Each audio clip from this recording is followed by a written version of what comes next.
Hello friends, it's me Luno, and welcome back to my Animal Crossing Island Cape Oak. Today I'm going to be doing a speed build of this cute little market area that is next to resident services and Olivia's house, which borders my museum build. You can see it right up here. I decided to put these two in the same video because they were both kind of short. Both of the time lapses ended up lasting only like 4 minutes, and I didn't want to have two super short videos back to back on my channel, so I decided to combine them together. We started with this market area next to resident services, and I started by placing down the alternating light and dark dirt path underneath the crops. I designed this area because I wanted to move my farm that I had next to my house to a different location in the island. So all of these plants and like most of the furniture, like the wheat fields and the trees and everything like that, those all came from right next to my house. I put a little farm there for like an ease of access kind of thing, but once I decided I wanted to move my house entirely, I knew I wanted to relocate the plant fields to a different spot and then build like a larger farm somewhere else on my island too. On the other side of resident services, I have like a full traditional market that's selling some other things. You've seen it before in a couple of my videos. But I wanted something to kind of go with that, so that's more of like, in my mind, like a flea market area that anyone can come in and put different things out for sale. But I wanted the farmer's market area to be on the opposite side, so they're kind of contrasting a little bit. And it's also really close to this bistro area that I built, which is where I started the video. It's just up the incline from it. And my sort of idea with putting them next to each other is that the food items that the bistro uses come from the farmer's market, right? So they have some kind of business arrangement with each other. So I imagine it's like a farm to table kind of thing. You can come get like soup and little sandwiches and things like that. So that was my idea with those two areas. Olivia's house I know you won't see for a little while, but I am just going to talk about it now, and then I'll let the music play. I knew I wanted something next to the museum, and her house was the closest color scheme to the museum that I had on my island at the time. And I also had a few purple flowers, so I decided to really accent the purple. So her area kind of breaks away from the theming of the rest of my island in a way. So she's got like the purple sofa and the purple moss pond and the purple mums spread around. And I think it blends really well with the museum build. I think it was a good decision to put it there. And I like the waterscaping that I did. And the positioning of it also kind of started a villager neighborhood. You saw Shino's house in the ending of the museum time-lapse video. So I had just Olivia's and Shino's house placed. I decided to do a whole villager. Hello again.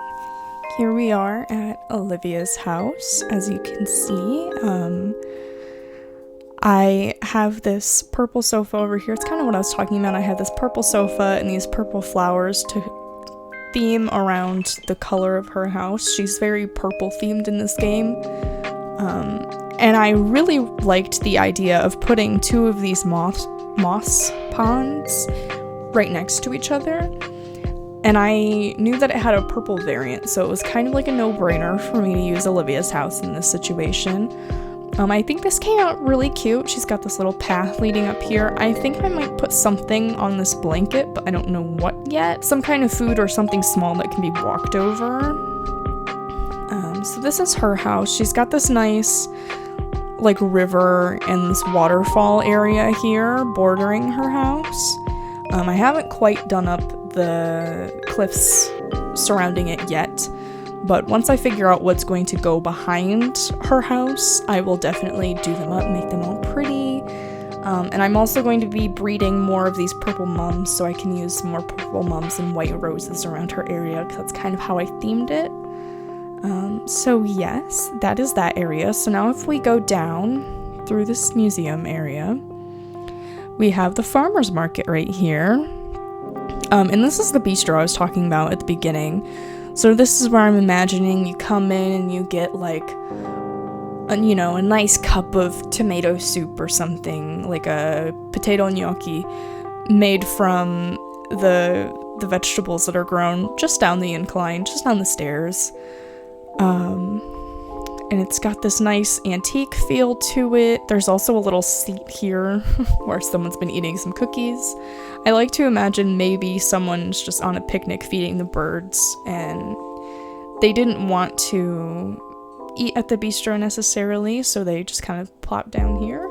So that's kind of what I like to imagine about that area. This also connects to the medieval building sides down below. So this is kind of like the wall of the bistro.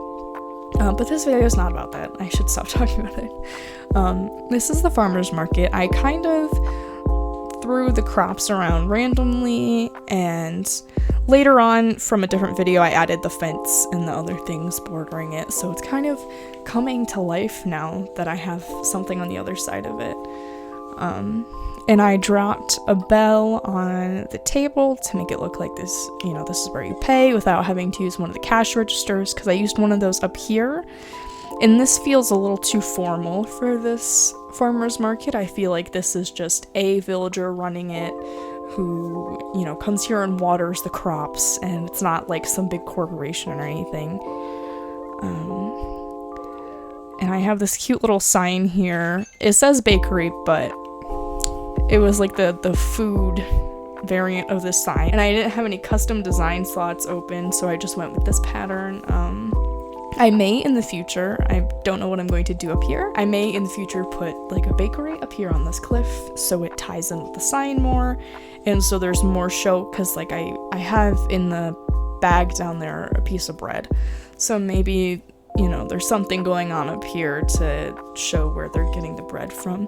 And this is also another alternate viewing spot of my museum, and it shows Olivia's house pretty good. And I think these two builds fit in pretty good with the rest of my island.